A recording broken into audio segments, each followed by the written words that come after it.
James Twin for the untouchable true school sports. Let's go, baby. Bow! Be careful what you wish for because it can become a reality. Yeah. The Untouchable True School Sports Empire proudly presents something the boxing game's been missing. Hey, what's going on? It's your boy BT, and I came here to talk some boxing with the thousands of True School Sports subscribers. All right, so really interesting news coming out of the 140 division. Y'all can say the date because this is the date it's being targeted for. February 15th, the WBO has officially called for an elimination bout. The winner of this fight will become the mandatory challenger to Teofimo Lopez, and the fight will be between Jack Catterall and Arnold Barboza Jr. Now, let's start with the fight before we even get into like either one of these guys against Teo potentially. Catterall, I think, is fight by fight proving himself to be one of the best 140 pounders in the world and one of the most well-rounded fighters just in boxing, because I mean the guy can obviously box his ass off. He's a great technical fighter, but then he has this sneaky punching power that he delivers in a lot of the times from counter punches. You don't really think of Catterall the puncher, and when he fought Regis Prograis, a lot of people were excited about the fight because they thought Prograis would be the bigger puncher, but it was actually Catterall in many instances in that fight that proved to be the bigger puncher.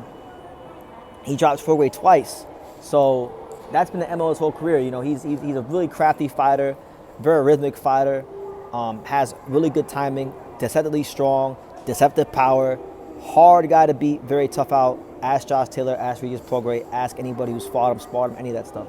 On the other side, you got Arnold Barboza Jr., who's coming off of the biggest win of his career against Jose Ramirez. The fight before that, when he fought the Irish fighter's name, who I can't remember right now, a lot of people thought he lost, including me.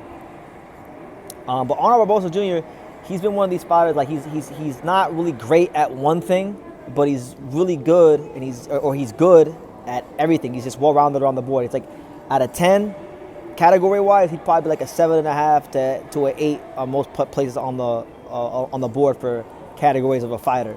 So he's a steady fighter. He's not gonna ooh you and ah you with his power, or his speed, or his defense, or anything. But he knows how to win rounds. He knows how to win. He's one of those fighters, he just knows how to win. And that's what he's done his whole career. On paper, he's 28-0, even though people thought he lost to the Irish guy.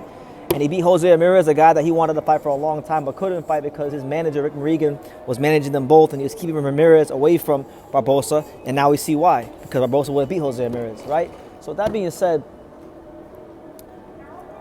it's a really good fight. It's a really good fight. I think when you look at like from a footwork standpoint, I think Barboza has better feet than a lot of the guys that Catterall has been fighting.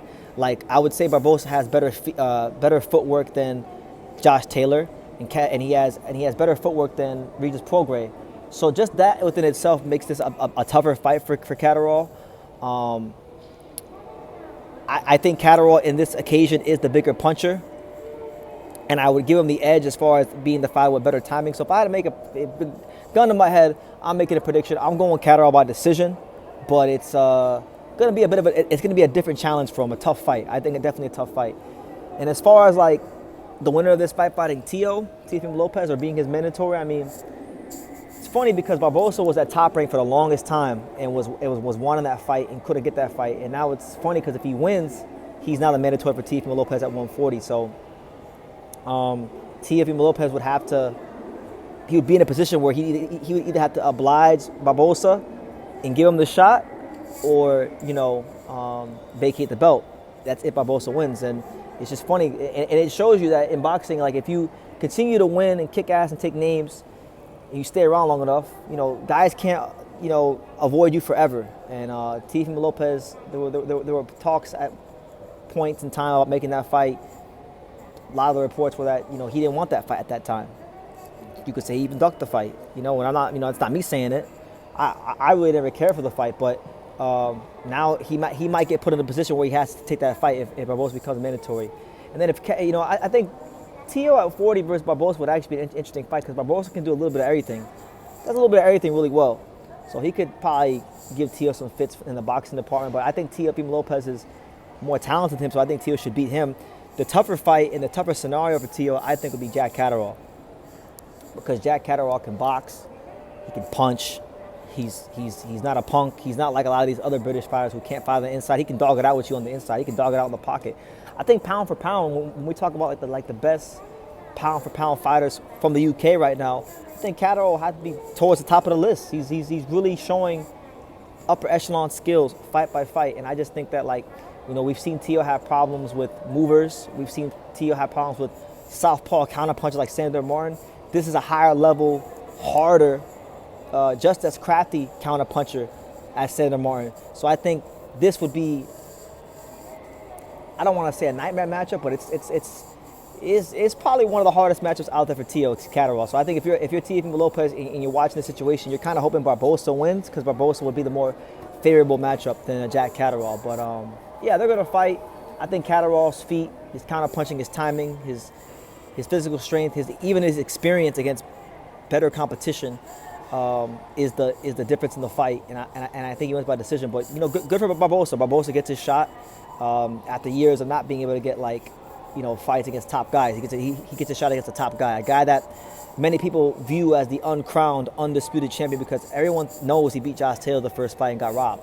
And then he beat Josh Taylor in the rematch earlier this year. So, you know, Catterall's up there. I put him up there with, like, all the other champions. So, yeah, good fight. What do you guys think about it? What do you guys think about Catterall versus Barboza? Leave your comments down below. Make sure you guys take the time to subscribe. And like I say in every single one of these videos, you can love me or you can hate me, but I'm just a kid from Dania. So until next time, take care, guys. Thank you for watching another video on the untouchable True School Sports Empire. For more great boxing content just like this, make sure you guys click right over here. Keep watching my boy BT put on the best interviews out here.